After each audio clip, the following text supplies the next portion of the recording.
우리가 금년에 들어와서 첫 주에 갈망하는 한 해가 되자라는 큰 주제 속에 주님 앞에 나가자, 그리고 주님을 찾으라, 그리고 주님께로 돌아오자, 그리고 주님 앞에 믿음으로 나가자라는 주제의 설교를 3주간에 거쳐서 했습니다. 그리고 이제 우리가 믿음으로 나가는데 어디로 나갈 건가? 은혜 보좌 앞에 나가자라는 주제로 또 석 주간의 말씀을 나눴고, 오늘은 그 말씀을 이어서 함께 나누려고 합니다. 자, 우리는 금년의 큰 주제가 하나님 앞에 나가자는 큰 주제입니다. 하나님의 은혜를 갈망하고, 그래서 주님 앞에 나가고 주님을 찾고 주님께로 돌아오고 또 믿음으로 나가면서 은혜 보좌 앞에 나가자라는 제목들을 가지고 말씀을 나눴습니다. 그러면서 우리가 이 구약의 성전이 주시는 메시지가 뭔지, 그리고 그것이 오늘은 그 성전이 바로 우리가 성전이라고 하는, 성령이 우리 안에 거하시는 거룩한 성전이 바로 나라고 하는, 그리고 오늘도 이 성전을 더럽히면 하나님이 멸하시겠다. 성전이니까 거룩해라. 그리고 우리가 이 성전을 회복하는, 거룩하게 하는 것이 무엇인가에 대해서 우리가 말씀을 나누면서 우리가 오직 문은 예수 그리스도다. 그리고 마당만 밟는 신앙에서 이제는 은혜 보좌까지, 지성소까지 나가야 된다. 그러면서 첫 번째 있었던 번제단을 통해서 바로 날마다 정욕을 죽이는 속죄의 장소, 죽이는 장소이기 때문에, 죄의 값을 죽이는 장소였기 때문에 우리가 날마다 우리 마음에 지금 죄의 소욕이 정욕의 소욕이기 때문에 정욕의 소욕을 죽이는 생활을 해야 된다. 그래야 우리가 거룩해진다. 그래서 정욕의 소욕과 성령의 소욕이 싸우고 있는데, 두 마음이 싸우고 있는데 우리가 성령의 소원에 순종함으로 정욕의 소욕을 죽이는 생활을 해야 된다. 그 다음에 번제단을 통해서는 그 번제를 드리는 장소이기 때문에 헌신의 장소다. 그래서 헌신의 생활이 회복이 돼야 된다라고 말씀을 드렸습니다. 자, 그리고 이제 우리가 이 번제단을 지나가면 물두멍이 나옵니다. 그 그림을 한번 보여주시면 좋겠어요. 이 번제단 전체 그림, 그 전에 쓰던 그림이 아마 있을 건데요. 나중에 한번 또 보여주시고요. 그래서 번제단에는 마당이 있고, 그 마당에는 이제 번제단이 있죠. 그리고 번제단 뒤에 이런 물두멍이라는 게, 물을 담아 놓는 그릇입니다. 물두멍이 있습니다. 이 물두멍은 뭐 하는 장소냐면 이렇게 손을 씻는 장소죠. 왜냐하면 이제 제사장들이 지금 광야에서, 사막에서 지금 성막을 져놓고 제사를 드리는데, 짐승을 잡다 보면 손에 피가 묻고 기름이 묻고, 그 다음에 또 모래, 흙이 묻죠. 그리고 이제 번제단에 이제 재물을 태우다 보면 그 재가 묻고, 이제 손이 지저분해지면 그때 씻는 장소가 바로 이 물두멍입니다. 그럼 하나님께서는 이 물두멍을 통해서 우리에게 어떤 메시지를 주는 건가? 출애굽기 30장 20절에 보면 그들이 회막에 들어갈 때 물로 씻어 죽기를 면할 것이요, 제단이 가까이 가서 그 직분을 행하여 여호와 앞에 화제를 사를 때에도 그리할지니라.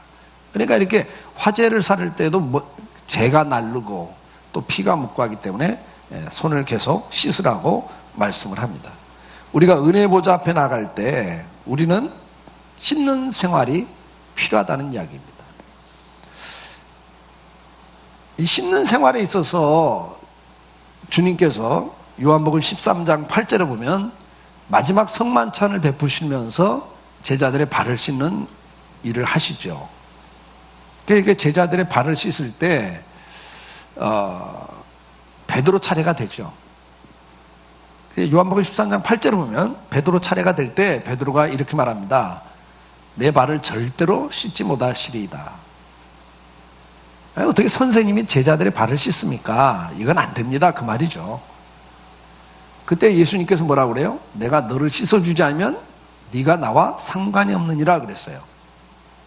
이게 주님과의 관계라는 말에 깜짝 놀라죠, 베드로가. 그래서 구절에 베드로가 뭐라고 말합니까? 시몬 베드로가 이르되 주여 내 발뿐만 아니라 손과 머리도 씻어 주옵소서. 이게 주님과 관계 문제라면 아예 목욕을 시켜주세요 이렇게 나오는 거예요. 베드로가 참 재밌는 분이에요. 그렇죠? 예. 다른 제자들이 발을 씻을 땐 가만히 있다가 자기 차례가 오니까 어떻게 선생님이 제자의 발을 씻습니까? 하면서 폼을 잡는 거 아니에요? 조금 전까지 가만히 발을 씻었던 제자들은 뭐가 돼요? 하여튼 베드로가 이렇게 좀 드러내는 데는 아주 좀 기질이 있는 분인 것 같아요. 이게 주님과 관계 있는 문제다. 그러니까 그러면 목욕을 시켜주세요 이런단 말이죠. 그때 주님께서 10절에 뭐라고 말씀합니까? 이미 목욕한 자는 발밖에 씻을 필요가 없느니라. 온몸이 깨끗하니라. 너희가 깨끗하나 다는 아니다. 이렇게 말씀을 해요. 무엇을 말합니까? 이 마지막 성만찬 때 떡을 떼어주고 잔을 나눠주면서 이것은 너희를 위하여 흘리는 내 피다. 너희를 위하여 찢긴 내 살이다. 이렇게 말씀하고 이 성만찬 하면서 발을 씻거든요. 근데 오늘날은 이 발을 씻는 그 개념이 좀 이렇게 본래 본질에서 가장 중요한 메시지는 뭡니까? 이건 지금 뭔가 주님과 이 씻는 문제를 이야기하고 있거든요. 깨끗함의 문제를 이야기하고 있는 거예요, 지금. 근데 물론 이제 주님께서 이 발을 씻는 작업을 하시면서 선생님 내가 너희들의 발을 씻었으니까 너희도 그렇게 해라. 물론 이제 겸손함, 누구를 수종 들고 섬기는 메시지도 주어졌지만 진짜 중요한 메시지는 깨끗함의 문제라고요, 지금. 주님이 지금 뭘 이야기해요? 너희를 위하여 흘리는 피다. 이런 말씀을 통해서 너희 죄를 지금 사한다는 거예요. 예수님이 십자가의 죽으심으로 우리의 죄를 다 사하신다. 이건 뭘 말해요? 온몸을 목욕시킨 거로 지금 묘사를 해요, 주님이. 그런데 너희들이 내가 십자가의 죽음으로 너희들의 죄를 다 사하지만 너희가 매일매일 삶 속에 또 오염되는 부분이 생긴다는 거예요. 죄의 오염을 우리는 당한다는 거죠. 그때마다 뭐가 필요하다? 그것을 깨끗게 하는 작업이 필요하다라는 메시지를 좀 주고 있는 거예요. 이걸 우리는 뭐라고 그래요? 회개의 삶이라 그렇게 표현하는 거예요. 그래서 주님이 회개하라 그러신다고. 예수 그리스도가 십자가에 죽어주심으로 우리 죄사함을 받았어요. 예수님이 십자가에 죽지 않으셨으면 우리가 아무리 회개해도 죄가 해결되지 않습니다.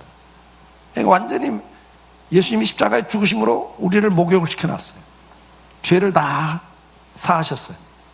그러나 매일매일 삶 속에 우리는 또 오염이 된다는 거죠. 죄를 짓는다는 거예요. 그건 어떻게 해야 된다?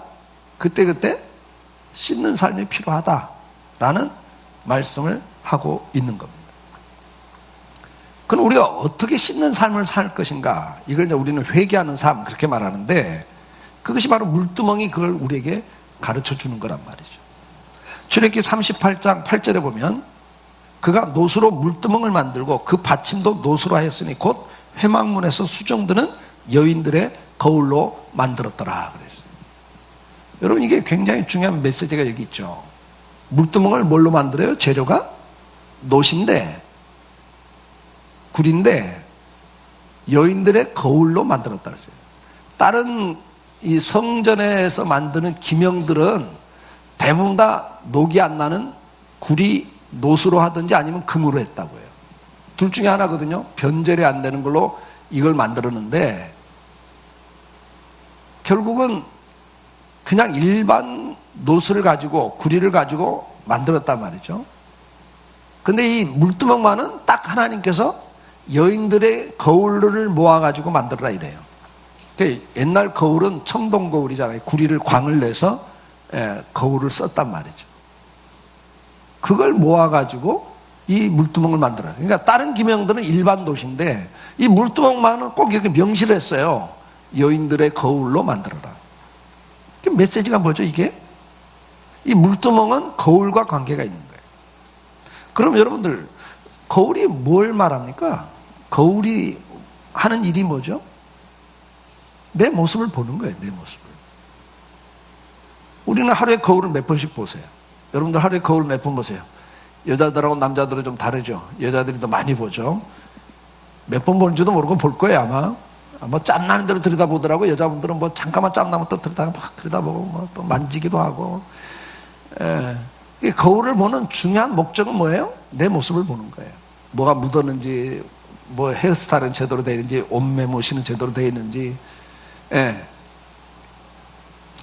저도 휴대폰에 앱에 거울 앱을 넣고 다녀요.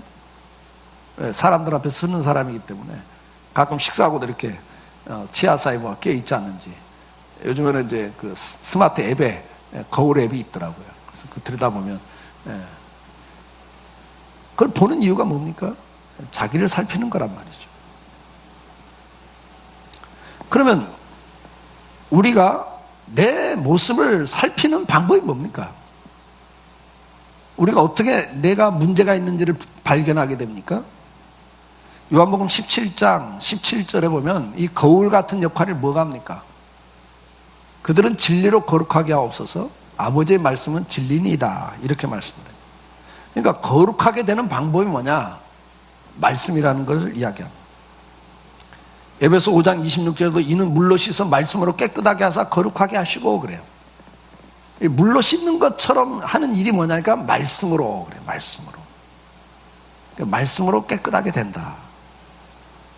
시편 119편 9절에 청년이 무엇으로 그 행실을 깨끗하게 하리까 주의 말씀만 지킬 따름이니다.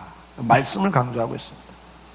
시편 119편 11절에도 내가 주께 범죄하지 아니하려 주의 말씀을 내 마음에 두었나이다. 이 죄의 오염으로부터 나를 막기 위해서 내가 말씀을 내 마음에 두었다, 이렇게 고백을 합니다. 히브리서 4장 12절 하나님의 말씀은 살아있고 활력이 있어 좌우의 날선 어떤 검보다도 예리하여 혼과 영과 및 관절과 골수를 찔러 쪼개기까지 하며 또 마음의 생각과 뜻을 판단하나니. 그러니까 이 말씀을 통해서 우리의 정확한 내 모습을 보는 거예요. 내 상태를 보는 거죠. 내 마음의 생각, 뜻, 이런 것들을 보는 거죠. 디모데전서 4장 5절에 보면 하나님의 말씀과 기도로 거룩하여짐이라, 그렇게 말해요. 우리는 말씀과 기도를 통해서 나를 보게 돼요. 내가 얼마나 오염이 되어 있는지, 어디에 문제가 있는지, 어떤 부분이 흐트러져 있는지는 내가 모르는 거예요, 사실은. 그렇지 않아요? 머리가 흐트러졌는데도 모르는 거예요. 어떻게 흐트러졌는지 몰라요. 본인이 모릅니다. 내가 모르는 내 모습이 너무 많은 거예요. 근데 나는 뭐 정상인 줄 알고 뭐 웃고 다니는데 지금 치아 사이에 고춧가루가 껴있는지도 모르고 웃어. 아니, 뭐 나는 즐거워서 웃지만 보는 상대는 약간 그렇죠? 자기 모습 자기가 모르는 거예요, 여러분. 내 모습을 발견할 수 있는 게 거울인데 그 거울 같은 역할을 하는 것이 물두멍이에요. 그게 바로 말씀과 기도라 그랬어요. 박무선 박사님이 이걸 어떻게 비유했죠? 물고기 잡는 그물로 비유를 했어요. 말씀과 기도는 그물 씨줄과 날줄이다. 그물망이죠, 망. 근데 말씀과 기도가 듬성듬성 있으면 결국은 그물코가 커서 큰 고기밖에 못 잡는다. 근데 말씀과 기도 생활이 촘촘히 들어가기 시작하면 그물코가 점점 적어져서 결국은 작은 고기까지 잡는다. 무슨 말이죠? 말씀과 기도 생활이 듬성듬성 있으면 큰 죄만, 아이고 내가 죄를 졌구나, 아이고 이거 내가 문제가 있는 거구나를 깨닫는다는 거예요. 근데 말씀과 기도 생활이 촘촘히 바뀌기 시작하면 어떻게 돼요? 조그만 문제도 아이고 이건 내가 하나님이 기뻐하지 않는 거구나, 야 이건 내가 문제가 있는 거구나, 아 이건 내가 잘못 생각하구나, 야 이건 내가 잘못 태도를 취했구나, 그걸 발견하는 거예요. 그래서 이 말씀 생활과 기도 생활이 없으면 그것이 얼마나 되느냐, 말씀을 묵상하는 생활과 기도하는 생활이 내 시간 속에 얼마나 그것이 촘촘히 들어가느냐에 따라서 내 모습을 발견하는 게 달라진다는 거예요. 그래서 말씀과 기도가 바로 내 모습을 발견하게 하는 거울 같은 역할을 하는 거죠.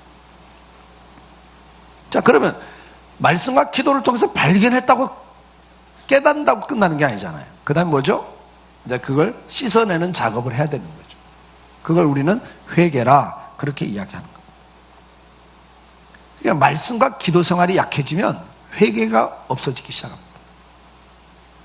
자기가 잘못한 걸 모르잖아요. 문제 있는 걸 인식을 못하기 때문에 회개가 없어지기 시작합니다.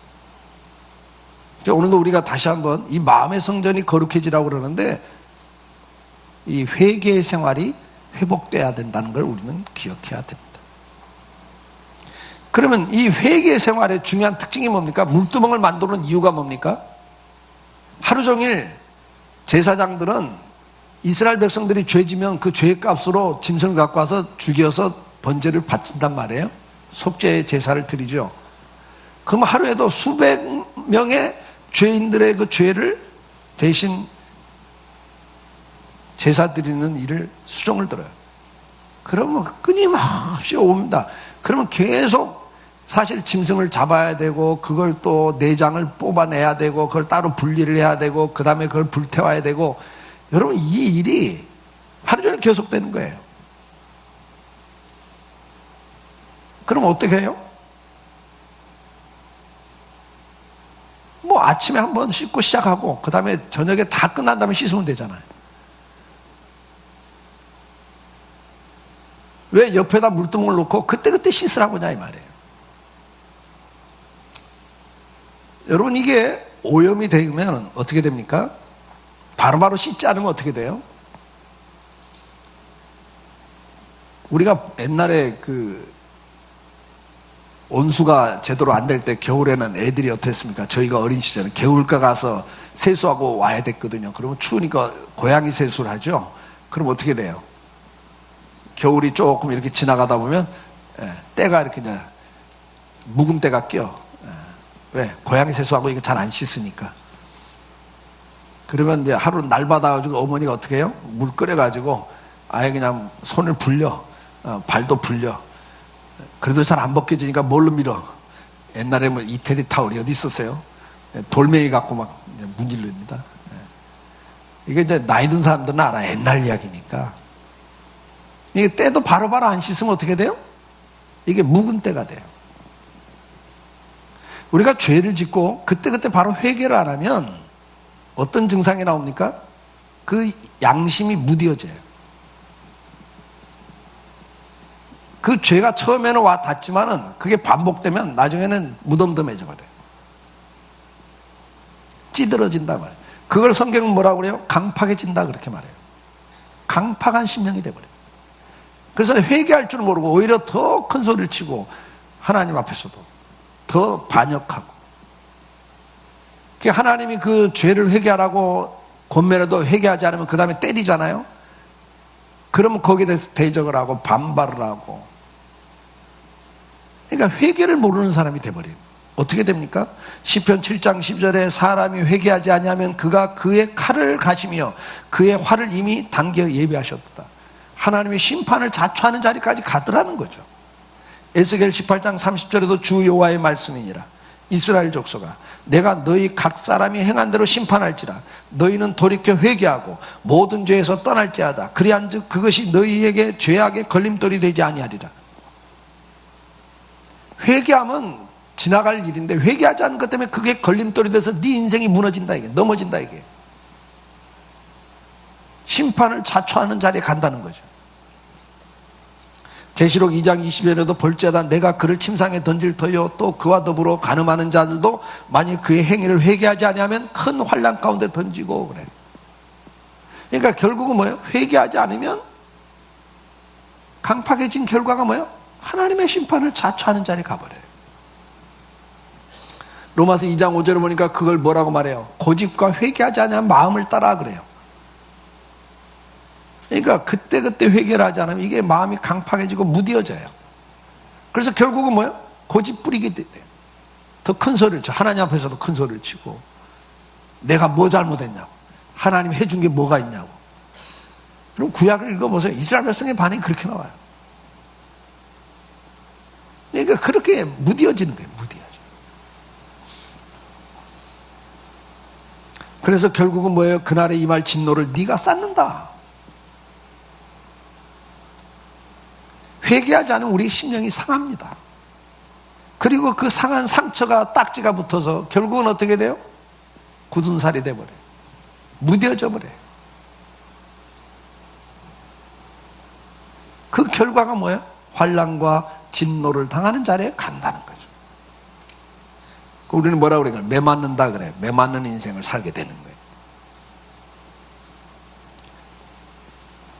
하나님 우리에게 뭐를 말씀합니까? 죄진 값을 내놓으라고 말하지 않고 회개만 하라는데도 그걸 못한다. 하나님은 우리가 어떻게 하길 원하십니까? 누가복음 15장 7절에 내가 너희에게 이르노니 이와 같이 죄인 한 사람이 회개하면 하늘에서는 회개할 것이 없는 의인 99으로 말미암아 기뻐하는 것보다 더하리라. 하나님 이렇게 우리를 회개하기를 기다려요.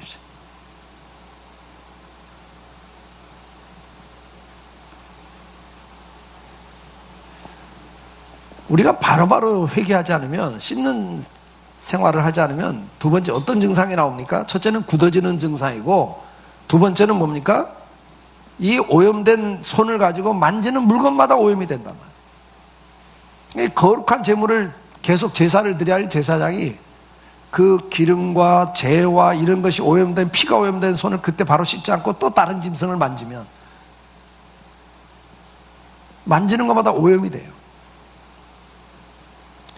우리가 바로 회개하지 않으면 어떤 증상입니까? 내 양심이 마비된 증상이 오는 것뿐만 아니라 그 죄가 다른 사람에게 오염이 되기 시작합니다. 그 영향력을 미쳐요. 내가 강팍해지면요, 내 생각이 고집이 굳어져 버리면 결국은 그걸 가지고 딴 사람에게 오염을 시킵니다. 이스라엘 백성들을 보면 자기 혼자 이렇게 강팍해지지 않아요. 옆에 사람까지 다 선동을 해요. 그래서 같이 부안해동하게 만들고, 그래서 같이 타락을 시켜요. 여러분, 그 영향력이 누구에게 갑니까? 자녀들에게 갑니다. 부모가 강팍한 그 무뎌진 심령을 갖고 살면 그 영향을 누가 받아요? 자녀들이 받습니다. 죄는 강력한 오염력을 갖고 있습니다. 그렇기 때문에 우리는 바로바로 회개를 해야 돼요. 죄질 때마다 회개를 해야 돼요. 우리는 이제 이 물두멍을 통해서 이 씻는 삶이 회복이 돼야 되는데, 그러기 위해서는 첫째 물두멍의 원리, 거울의 원리를 통해서 말씀과 기도 생활이 회복이 된다. 첫째가 주는 중요한 메시지입니다. 말씀과 기도 생활이 없으면 우리는 자기 자신을 모른다. 그 다음에 자기를 발견하면, 말씀과 기도를 통해서 자기 모습이 드러나면 어떻게 해야 돼요? 바로 그때마다 회개를 해야 돼요. 깨닫게 하실 때마다 회개를 하셔야 됩니다. 바로 회개하지 않으면 내 양심이 무뎌진다는 것, 그리고 그 죄가 강력한 오염력을 가지고 내 주변 사람들에게 영향을 미친다는 것. 그렇기 때문에 우리는 바로 회개를 해야 됩니다. 그런데 마귀는 우리가 바로 회개하지 못하도록 전략을 또 쓴단 말이에요. 이 마귀의 괴계가 있다 이 말이에요. 전략이 있어요. 회개에 있어서 여러분들 회개를 하지 못하도록 마귀가 또 방해를 해요. 그러면 그 마귀가 회개를 하지 못하도록 방해하는 전략이 크게 두 가지가 있는데, 첫째가 뭐냐면 사제의 은총에 대한 잘못된 가르침을 줘요. 마귀는 우리를 속입니다. 그러면서 우리에게 뭘 속이냐면, 예수님이 십자가에 죽으시면서 이미 죄 용서를 다 하셨다. 예수님이 십자가에 죽으실 때 내가 평생 질 죄를 위해서 다 이미 십자가에 죽으신 거다. 맞죠? 맞다 틀리다? 맞아요. 예수님이 내 죄를 위해서 십자가에 죽을 때 내 죄 한두 번 질 것만 용서하신 거예요? 아니요. 내 평생 질 죄를 다 짊어지고 십자가에 죽으신 거예요. 그렇기 때문에 너는 더 이상 회개가 필요 없다는 거예요. 이미 하나님이 다 용서하셨다. 그래서 더 이상 회개할 게 없어. 그거 죄 가지고 이렇게 막 죄책감을 가지고 그럴 것도 없어. 너는 이제 자유를 누리면 돼.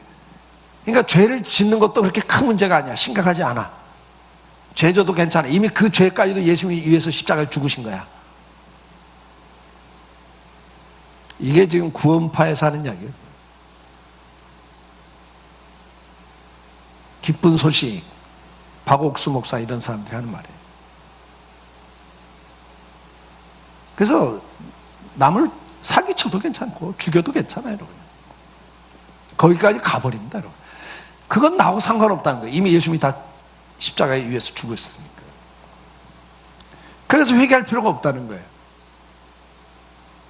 근데 이게 속고 있는 거예요. 예수님이 뭐라고 그래요? 이미 목욕했지만 계속 씻으라는 거예요. 물두멍을 보여주면서 발을 씻어주시면서 그 메시지를 분명히 주세요. 왜요? 죄는 바로바로 회개하지 않으면 심령이 무뎌지기 때문에, 오염을 시키기 때문에.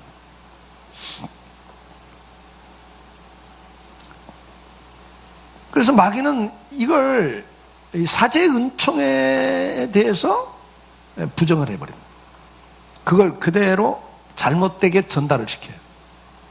그래서 회개가 필요 없다 이렇게 말하고요. 동시에 또 한 가지 전략이 있는데 그게 뭐냐면 진정한 회개를 넌 안 하고 있다 이렇게 또 접근을 해요. 무슨 말이냐면 여러분들 우리는 회개를 하고 나면 그 다음에 똑같은 문제 갖고 또 죄를 짓는다고요. 제사장들이 손을 씻을 때 그 뭐 오염되는 방법이 똑같은 거 갖고 계속 반복이 되거든요. 그러면 이제 그때 또 씻어. 그럼 뭐예요? 우리는 회개를 했어요. 어떤 문제를 갖고 회개를 했어요. 내가 거짓말을 한 거 갖고 회개를 했어요. 근데 그 다음날도 또 거짓말 하고 있더란 말이죠. 그러니까 또 회개를 했어. 주님 정말 잘못했어요. 또 거짓말 했네요. 근데 한 2, 3일 있다 또 거짓말을 해. 그럼 회개를 하려니까 마귀가 뭐라고 그래 우리 속에? 야, 너 양심 있냐? 너 회개 진짜 회개냐 그게? 그게 회개야? 회개해놓고 또 잘못해놓고 회개하고 또 잘못하고 뭐 지금 하나님하고 지금 뭐 농담 따먹게 하냐 너? 장난치냐? 회개를 했으면 안 해야지. 듣고 보니까 맞는 말 같아요. 그러니까 양심상 이거 진짜 같지가 않아. 회개가. 그러니까 그런 회개는 하지 마. 제대로 된 회개를 해. 회개는 완전히 돌아서는 거야. 그러니까 회개하고 또 짓고 회개하고 또 반복적으로 짓는 죄는 너 진짜 회개 아니잖아. 그런 회개는 하지 마. 근데 이게 마귀에게 속는 거예요. 여러분. 저와 여러분은 연약해요. 회개했지만 그 다음에 또 죄를 져요. 주님이 그걸 아셔요. 그래서 주님 뭐라고 그래요? 근다고 회개를 막 쉽게 지라는 말은 아니거든요. 이 죄 때문에 예수님이 십자가에 죽으셨다는 걸 안다면 그렇게 죄를 쉽게 생각하지 않습니다. 죄를 가볍게 생각할 수가 없어요. 그러나 그 죄를 반복적으로 짓는 것 때문에 회개를 양심의 문제로 끌고 가는 건 마귀의 전략이라는 걸 기억하시기 바랍니다. 진정한 회개라고 하는 것은 물론 돌아서는 겁니다. 그러나 우리는 그렇게 완벽하지가 않아요. 그래서 또 반복적으로 죄를 질 수 있습니다. 그때 또 우리는 회개해야 됩니다.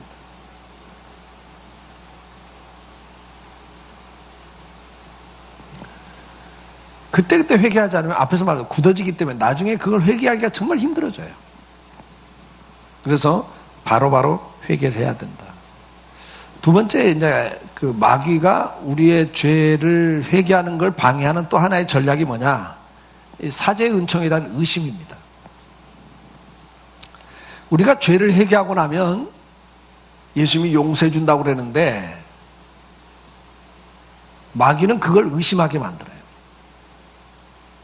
그래서 처음에는 사제의 은총에 대한 잘못된 해석을 하게 하고 그 다음에는 사제의 은총을 의심하게 만들어요. 우리가 어떤 죄라도 우리가 자백하고 회개하면 주님은 다 용서하신다고 그랬어요. 사무엘하 12장 13절 다윗이 나단에게 이르되 내가 여호와께 죄를 범하였노라 하며 나단이 다윗에게 말하되 여호와께서도 당신의 죄를 사하셨나니 당신이 죽지 아니하려니와 그래요. 여러분 죄를 지면요 하나님이 그 죄를 반복적으로 짓지 않도록 하는 방법 중에 하나가 때리는 거예요. 아픔을 통해서 우리는 기억을 하거든요. 그래서 애들을 우리가 매를 때리는 이유가 뭡니까? 어릴 때 계속 때리면 안 돼요. 청소년 때까지 때리면 안 되고 아주 어릴 때 매를 한번 대는 이유가 뭡니까? 아이들이 뜨거운 걸 모르잖아요. 그럼 어떻게 해요? 그걸 한번 살짝 대줘요. 그러면 그 다음부터 만져요 안 만져요? 안 만집니다 여러분. 자기가 알아야 되는 거예요. 그게 안 좋은 거를. 그래서 매를 한 대 때리면 그 아파. 아 잘못하면 아프구나. 매를 맞는구나. 그 생각 때문에 너 혼나 그러면 그 다음에 혼나 소리만 듣고도 아픈 걸 기억해가지고 어떻게 해요? 절제를 한단 말이에요. 그러니까 매를 대는 이유입니다. 하나님도 매를 때려요. 죽이진 않아요. 뭐 잘못했다고 때려 죽여요, 하나님이? 아니죠.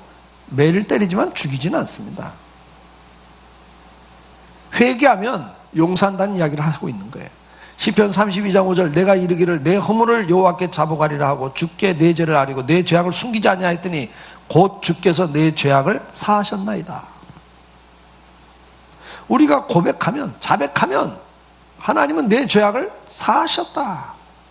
요한일서 1장 9절 만일 우리가 우리 죄를 자백하면 그는 미쁘시고 의로우사 우리 죄를 사하시며 우리를 모든 불의에서 깨끗하게 하실 것이요. 그래서 우리가 죄를 자백하면 그는 미쁘시다 그랬어요. 신실하다 그랬어요. 이 약속을 지키는 분이다. 용서하신다고 그랬기 때문에 용서하신다는 거예요. 이사야 1장 18절에 여호와께서 말씀하시되 오라 우리가 서로 변론하자. 너희 죄가 주홍 같을지라도 눈과 같이 이어질 것이요 진홍같이 붉을지라도 양털같이 희게 되리라. 어떤 죄라도 사죄하시겠다는 거예요. 그리고 그 사죄는 완벽한 사죄라고 말씀을 해요. 이사야 44장 22절 내가 너의 허물을 빽빽한 구름같이 내 죄를 안개같이 없이 하였으니 너는 내게로 돌아오라. 내가 너를 구속하였습니다. 아무리 빽빽한 구름이라 할지라도 아무리 햇볕을 차단하는 비구름이라 할지라도 1m 앞도 안 보이는 안개라 할지라도 그건 바람 불면 햇빛이 나면 다 없어져요. 아무리 빽빽한 구름이라 할지라도 바람 불면 구름은 지나가는 거고 앞이 안 보이는 안개라도 해가 뜨면 다 사라지는 거예요. 그것처럼 어떤 죄라도 네가 회개하면 주님은 우리를 어떻게 해요? 다 없애겠다. 그 죄를 사죄하겠다고 말씀을 하고 있습니다.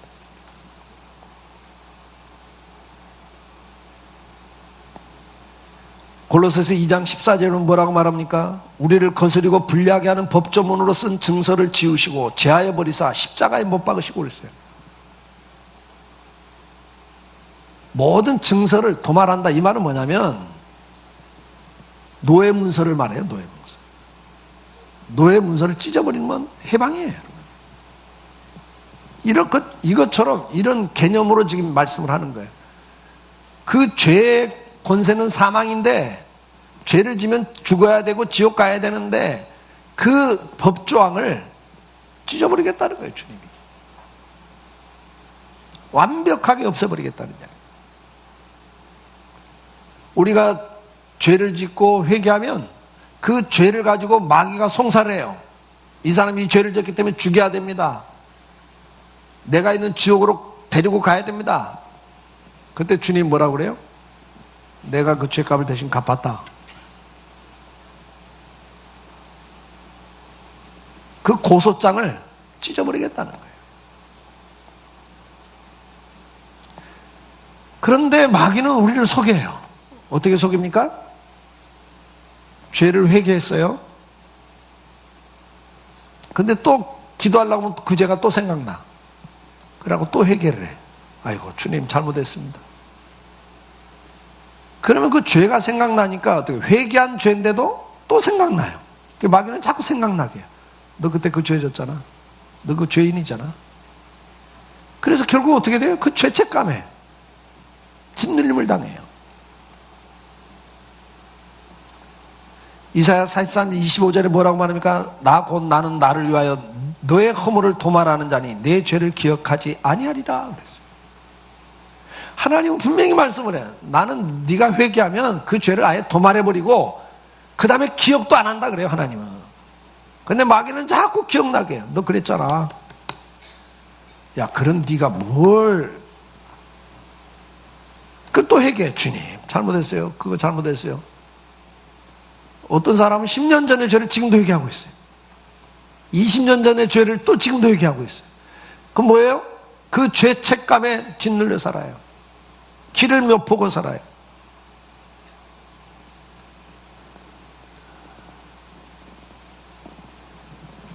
사랑하는 성도 여러분, 오늘 주님은 기억도 안 하십니다. 여러분 회개하고 나면.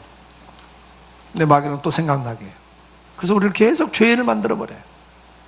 그래서 뭘 떳떳하게 예배를 못 드리게 만들고 떳떳하게 기도를 못하게 만들고, 은혜 보좌 앞에 나가는 걸 멈칫거리게 만들고, 어느 때는 봉사를 못하게 만들고. 아유, 나 같은 사람이 무슨 교사야?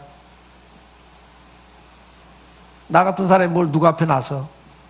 나 같은 사람이 무슨 또 찬양을 한다고? 위선이야, 위선. 여러분, 그래서 예배도 제대로 은혜를 못 받게 만들어. 그런 게 마귀가 하는 짓이죠. 근데 주님은 분명히 말씀을 해요. 나는 너의 죄를 기억도 하지 않는다. 믿으시길 바랍니다.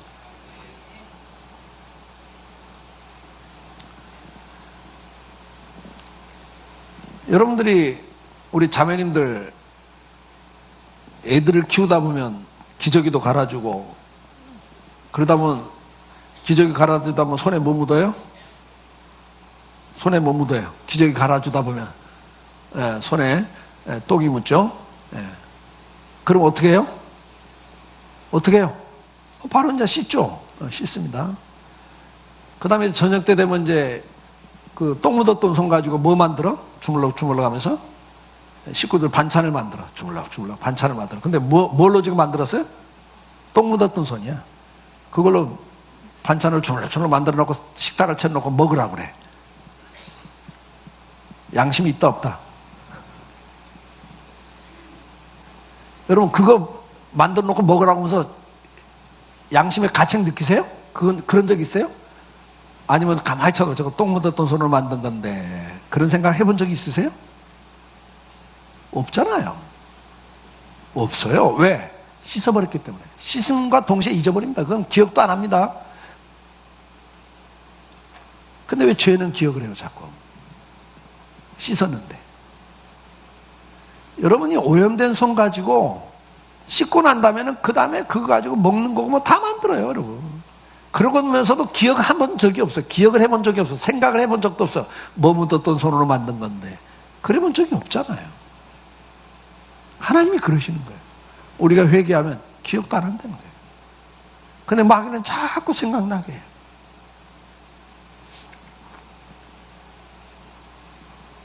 부흥강사님들이 옛날에 그런 예를 들었어요.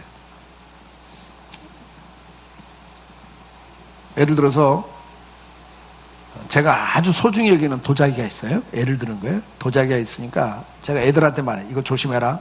이거 만지지 마. 이거 깨트리면 큰일 나. 이거 비싼 거야. 귀한 거야. 절대 가까이 해가지고 만지지 마. 이렇게. 근데 예를 들어 우리 동해이가 놀다가 장난치다가 누나랑 장난치다 넘어지면서 도자기를 쳐가지고 깨트려 버렸어요. 그럼 어떻게 돼요? 이제 공포에 이제 사로잡히죠. 왜? 내가 그렇게 많이 이야기했거든. 이건 귀한 거다, 비싼 거다, 만지지 말고 깨트리면 또 큰일 난다. 근데 그걸 깨트려 버렸잖아요.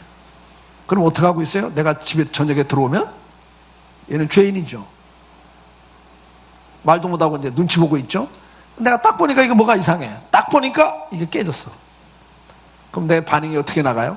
막 화를 내죠. 이놈의 새끼 그냥 그렇게 조심하는데 누가 깼어? 그러니까 벌써 딱 보니까 이건 동격이야. 폼이 벌써 딱 다솜이는 벌써 딱 자기는 아닌데 그러면서 이게 뭐 폼을 딱 보니까 벌써 딱 눈에 들어와. 너 이동익이로 와. 너 이거 그렇게 조심하라고 그랬지. 왜 네가 깼어? 그러니까 눈물을 뚝뚝 들면 아버지 잘못했어요. 용서해 주세요. 막 용서가 있어. 이 비싼 걸 깨놓고 매갖고 와. 한 대 두 대 때리니까 막 죽겠다고 기절을 하는 식으로 막 난리를 쳐. 그러면서 아버지 막 용서해달라고 그래. 그러면 내가 어떻게 해요? 이거 죽이겠어요? 그게 몇 천만 원짜리 할지라도 내가 자식 죽이겠냐고. 그러니까 또 마음이 안 됐죠. 막 아프다고 울면서 막 잘못했다고 눈물 뚝뚝 흘리면서 무릎 꿇고 막 빌면 한 두 대 때리다가 화를 내고 막 다음부터 조심해. 그러고 그냥 용서를 하는 거예요. 근데 그 다음날 또 들어오니까 이 자식이 문 앞에서 이러고 있어. 뭐야, 또 오늘 또 사고 쳤어? 아, 그게 아니고요. 그건 뭐야? 어저께 도자기 낀 거 잘못했어요. 이놈의 자식이 진짜 겁을 먹긴 먹었구나. 나 됐어. 들어가. 근데 그 다음날 또 이러고 있으면요. 일주일 계속 이러면. 여러분, 그때부터는 이게 회개가 아닙니다, 여러분. 잘못을 비는 게 아니에요, 이건. 아빠가 용서했다고 그랬잖아. 그래도요. 여러분, 이건요, 아버지의 용서를 이해를 못한 거잖아요. 아버지의 마음을 이해를 못하는 거예요. 여러분들이 회개를 할 때 하나님은 때려요. 어떤 죄는 그냥 지나가요. 회개하면 그냥 지나가요. 그러나 어떤 것은 이건 안 돼. 교훈을 남겨야 되겠다. 너 다시 반복되면 안 돼. 그리고 교훈을 주기 위해서 때릴 때가 있잖아요. 그러나 때려놓고도 아버지는 마음이 아픈 거예요. 잘 되길 바라죠. 근데 계속해서 그 죄책에 사로잡히면 되겠어요? 어떤 분 강사는 애를 그렇게 들어요. 도련님이 있고 머슴이 있는데 도련님이 뭘 잘못했어. 근데 아주 잘못했는데 그걸 누가 봤냐? 머슴이 봤어. 종이 봤어요. 그러니까 종이 이제 도련님한테, 도련님 먹을 것 좀 맛있는 거 도련님만 드시는 거 쌀밥 좀 가져오세요. 남겨 갖고 오세요. 내가 너한테 왜 갖다 줘 그걸? 도련님 그러시면 안 될 텐데. 내가 너한테 왜 밥을 갖다 주냐? 내 밥을. 나 봤는데. 도련님 잘못했잖아요, 이런 거. 내가 그러면 주인 어른한테 가서 말씀드릴까? 그러면 이제 이때부터 어떻게 돼요? 이제 종이 시킨 대로 해야 되는 거예요, 종이 시킨 대로. 먹을 것 갖고 오라면 가져가야 되고, 자기가 할 일, 청소, 주인 없을 때, 도련님 청소 좀 하시죠? 내가 왜? 내가 그러면 어른한테 말씀드릴까? 꼼짝없이 해야 돼요. 그러면 이 아들이 이 종으로부터 지배를 받아요. 꼼짝없이 시킨 대로 다 해야 돼. 근데 여기서 벗어나는 길은 뭐예요? 여기서 벗어나는 방법은 딱 한 가지밖에 없어요. 누구한테? 아버지한테 솔직히 이야기를 하면. 아버지가 그랬구나. 그래, 알았다. 용서를 해줘. 근데 이제 종이 그것도 모르고 와서 도련님 뭐 가져오세요? 아니 뭐 주세요? 그러면 어떻게 해요? 그때부터 반응이. 이제 그때부터 이제 이 종은 죽는 거예요. 이놈 자식하고 이제 그때부터 이제 종이 죽는 거죠. 여러분, 우리가 마귀에 그렇게 속고 살고 마귀에게 사로잡혀 살면 안 돼요. 마귀는 죄책감을 통해서 여러분들을 지배해요. 길을 죽여놓고 앞에서 말씀 봉사도 못하게 하고 헌신도 못하게 하고 자기 말을 듣게 만들죠. 여러분들이 회개를 하고 나면 자유가 있어요. 기쁨이 있어요. 오늘 회개의 생활이 회복될 수 있길 주의 이름으로 축복합니다. 우리는 하나님의 은혜 보좌 앞에 나가기 위해서, 하나님의 영광과 능력을 체험하기 위해서 회개의 생활이 회복이 돼야 됩니다. 죄를 지을 때마다 우리는 바로바로 회개를 해야 됩니다. 하루에 몇 번이라도 죄가 생각나면 바로 그때 회개를 하셔야 됩니다. 그리고 그 일을 위해서 우리는 말씀과 기도 생활이 필수적입니다. 그걸 깊이 해야 됩니다. 말씀과 기도 생활이 없이는 우리는 회개가 제대로 되지 않는다는 걸 기억해야 됩니다. 그리고 우리는 회개하고 난 다음에는 마귀에게 속아서는 안 됩니다. 회개할 필요가 없다고 하는 마귀의 전략이나 네 회개는 진짜 회개가 아니라고 하는 그런 속임수나 아니면은 너는 아직도 죄사함을 받지 못했다고 하는 사죄의 은총에 대한 의심을 하게 하는 마귀의 객에 속아서는 안 됩니다. 우리는 회개하면 주님께서는 용서하시고 오히려 기뻐하시고 오히려 더 큰 은혜를 베푸시는 분입니다. 그러나 회개하지 않으면 우리는 무뎌질 것이고 강팍해질 것이고 그리고 그 죄의 오염을 누구인가 전가를 하게 될 겁니다. 그리고 결국은 하나님의 심판, 더 큰 매를 맞는 자리에 간다는 것을 성경은 가르쳐주고 있습니다. 오늘 우리가 다시 한번 회개하는 생활을 회복함으로, 씻는 생활을 회복함으로 은혜 보좌 앞에 더 가까이 가시는 은혜가 있기를 주의 이름으로 축원합니다. 기도하겠습니다.